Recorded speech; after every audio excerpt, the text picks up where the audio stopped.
What's up everybody? Welcome to the Stocks channel. My name is Corey and today in the stock market we did see a sell-off across the board in all of the indices and we now have the VIX trading above 36, so this is still a very volatile market. First up, let's take a look at the S&P 500 SPY ETF. So let's crack open this chart and see what's going on in the stock market today. Alright, so today on SPY we had a very volatile sell-off going down about 3% and trading just below that level at 420. So without a doubt, we're seeing a continuation of the strong downtrend, which really shouldn't be that surprising because I've told you many times the trend is usually the direction the price action is going to take until you see a bullish breakout. Our bullish breakout wasn't unless we got back above 444, and we clearly got rejected at that 20 simple moving average. All of these moving averages are negatively sloping and they're all stacked to the bear side. So this is still a strong downtrend, so you shouldn't be expecting price action to break through resistance until you get confirmation that the price action is closing above those levels. There's no room for guessing when you're trading a volatile market, and you need to see actual price action confirmation before you're willing to say that this downtrend is ending. So we clearly see price action rejecting at resistance, and now we're back down to a new low on closing prices.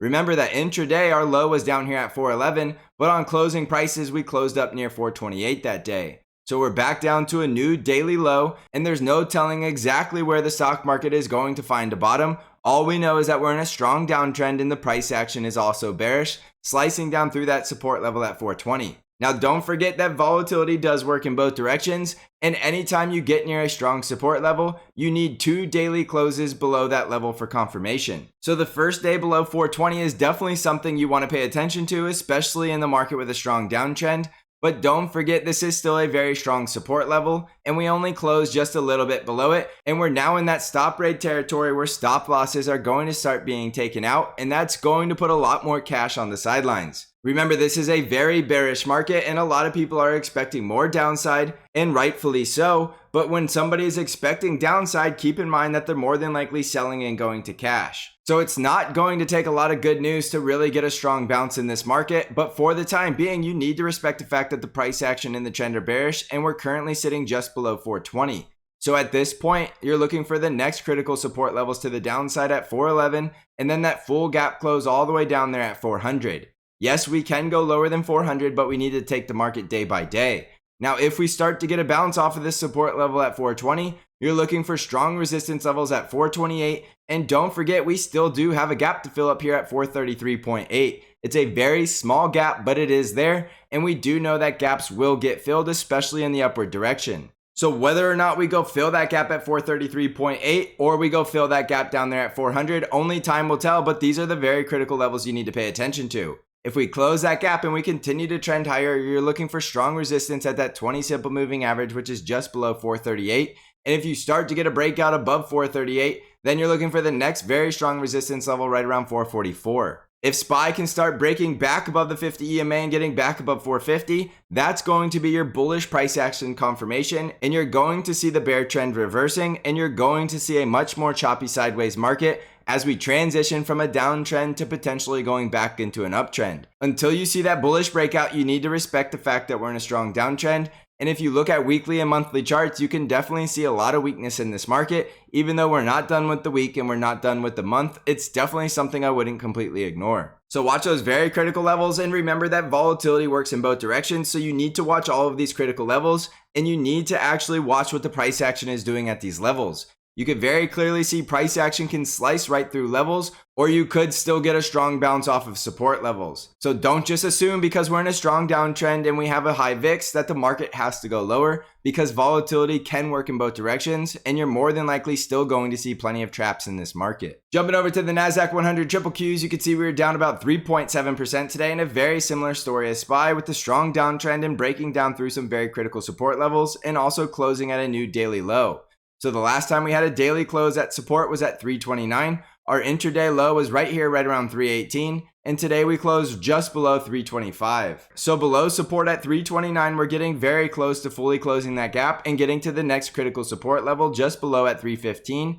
And we might have a support level right around 318 on the way there. However, if we start to bounce from here, you're looking for strong resistance levels at 334, 341, and our 20 simple moving average at 346. And if we can start getting back above 346, you're looking for the next critical resistance levels at 352 and then 358. Without a doubt, the bears are still in full control, which you can clearly see with the bearish price action in the strong bear trend. So try not to be getting overly bullish unless you see confirmation of a bullish breakout and we start to lose the bear trend. On the Dow Jones, we were down 2.38% today, and again you see the very similar story as the SPY and the triple Qs with the strong downtrend in the bearish price action. We closed below support at 333, and the next strong support levels will be at 325 and 322.6. And because we are looking like we have a confirmed double top on the weekly chart, we could start trending all the way down to our price target down here at 315. As long as we have the bear trend, this 315 is a very valid price target, but there's no guarantee exactly how fast we have to get there, and we could still see bear traps and bull traps alike on the way to that price target. Your bullish breakouts in the Dow Jones will be back above 340, getting back over our 20 simple moving average at 342, and then getting back above this level here at 347. So watch all of those critical levels and pay attention to what the price action is doing, and remember that price action is generally going to trend in the direction of the trend, which is still downward in the Dow Jones. On the Russell 2000, we were down about 2.5% today, and we did slice right through that critical support level at 197, so it's more than likely we're coming back down to retest the support level at 191. We had the confirmed bear trend, and we clearly never got the bullish breakout because a bullish breakout is going to require a close back above 207 and then back above 212. Now, if we lose support at 191, you're looking for a trend that's going to take the Russell 2000 down towards 170, and there will be a support level on the way there right around 183. Now, on the way up, you're looking for resistance now at 197, 200, and then that bullish breakout level just above at 207, and you really shouldn't be getting too bullish on the Russell 2000 until it can close back above 212. On the Arkk ETF, we were down 3.62% today, and we see Arkk did slice through that support level at 60, and we're coming back down to test this intraday low right around 57.5. If we lose that support level, we're more than likely trending down towards $50. So watch for that next leg lower in the Arkk ETF if we do start closing below 57. To the upside, you have resistance at $60, $64, and $69, and the next daily high will be a close back above $71. On the VIX, we see a huge spike today with the VIX going up about 14% and closing just above 36. So you're continuing to see this theme in the market with an elevated VIX that continues to rise. The VIX is very clearly in a bull trend on the daily chart, and the VIX is very clearly making higher highs and higher lows. This is not something I would ignore because the VIX is more than likely telling us we could be heading into a bear market. So if we don't start to see bullish confirmation and bullish breakouts in the very near future, we could very easily see a bear market and much lower prices across the indices. So as the VIX continues to go higher, that's telling us we're more than likely entering a bear market, and we really shouldn't be getting bullish on the market until we see the VIX crushing back down below 24, and bullish confirmation will be a close back below 20. That's a long ways away, so expect this to remain a very volatile market. And remember, in a volatile market, there's going to be whipsaws for the bears and bulls alike, and it's not just necessarily going to be a smooth downtrend. So get ready for a very volatile market, and if you don't want to trade a volatile market, just sit on the sidelines until you see the VIX getting crushed back down into the low 20s. On Bitcoin, we're currently down about 0.5%. We see Bitcoin testing a very critical support level at 37,000 because if we get closing prices below that support level, it's going to look like we have a confirmed double top, which more than likely means Bitcoin's going all the way back down to 30,000. On the way there, we'll still have support at 35,000 and right around 31,700. But if we lose support at 30,000, we're more than likely going to see Bitcoin continuing the bear market and heading towards $20,000. Your bullish breakout at this point is back above the 50 EMA, which is going to require a close back above 41,350. And then the next bullish breakout will be back above about 45,000. There's really no reason to be getting bullish on Bitcoin while it's in such a strong bear market, especially when it's flirting with the possibility of confirming a double top that could take it all the way back down to $30,000. On NVDA stock, we were down 6.91% today, and we see NVIDIA breaking through that support level at 223, which means it's more than likely coming back down to retest support right around 209 to 210. Below that, we're more than likely going down to 197 or 192, and I do think there's a very real possibility that if we see NVIDIA trading at 192, we could have seen the bottom. So even though it is in a very strong confirmed downtrend, that's going to be a very significant support level down there at 192 if we do go that low. Your bullish confirmation breakouts at this point will be back above 243 and then back above 251, and confirmation will be a close above 253. If you see NVIDIA closing above 270 and we could stay above this low at 209, that will be a bullish setup, but that's a long ways away, and right now the trend is still in the downward direction, so continue to expect more downside until you get the bullish confirmation of the breakout. On Tesla stock, we were down just over 4% today, and we continue to see Tesla confirming the bear trend with the price action getting rejected at the negatively sloping 20 simple moving average and closing below that support level at 827. Below 827, you have support at 763 and that price target at 709. And remember that the double topping price target is still down here at 592. So as long as we have the bear trend, you want to continue to expect more downside in Tesla until you get the bullish breakout, which is going to require a close back above 900 and then back above 937.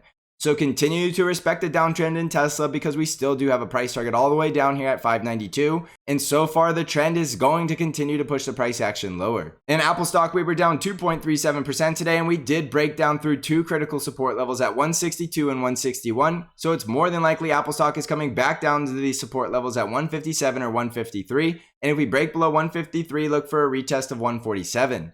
Your bullish breakouts are going to require 2 daily closes above 168, and you will now have resistance on the way up at 162 and 164. So don't get bullish on Apple until it can close above 168 and hold that level. Otherwise, continue to expect more downside, and we could be just 1 day away from having the bear trend in Apple. On the financial sector, we were down 3.65% today, and we're at a very critical support zone around $36. And if we can bounce off this level, there's still a possibility we come up here to close this gap just above 37.6. On the industrials, we were down 2.68% today, getting rejected at the 50 EMA and closing back down near our support level. If we fail to bounce off this level, we could regain the bear trend, and you shouldn't be getting bullish until we can get at least 2 daily closes back above the 50 EMA.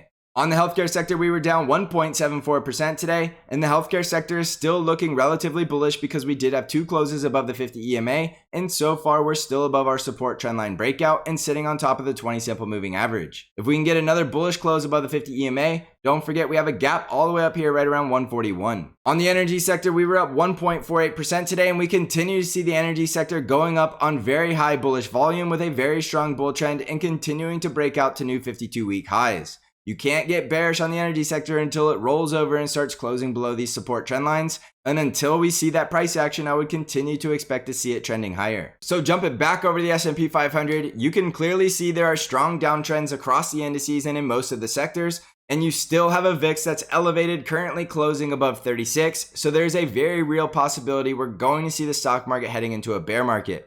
If you continue to follow price action and follow the trend, you're going to end up being on the right side of the trade, and you're going to be on the right side of this market. Nobody knows exactly where the bottom is for sure, but you know we have gaps to fill at SPY 400 and the triple Qs at 315, so those are very realistic price targets, at least in the near term. Until we get a bullish breakout, you have to respect the fact that price action will continue to trend lower until we lose the bear trend. This is a very strong bear trend, so don't completely ignore it. And if you don't want to trade a volatile market, just sit on the sidelines until the volatility subsides. Also, don't forget that I do have Bank Trade Alerts, which is an algorithm-driven trade alert service that only trades the ETF TQQQ and sends all of your buy and sell alerts directly via email and text message. With all of this market volatility in a brand new trading year, I think now is the best time to be a bank member. You can find out all of the information about Bank Trade Alerts and learn how to subscribe by clicking on the link in the description of the video.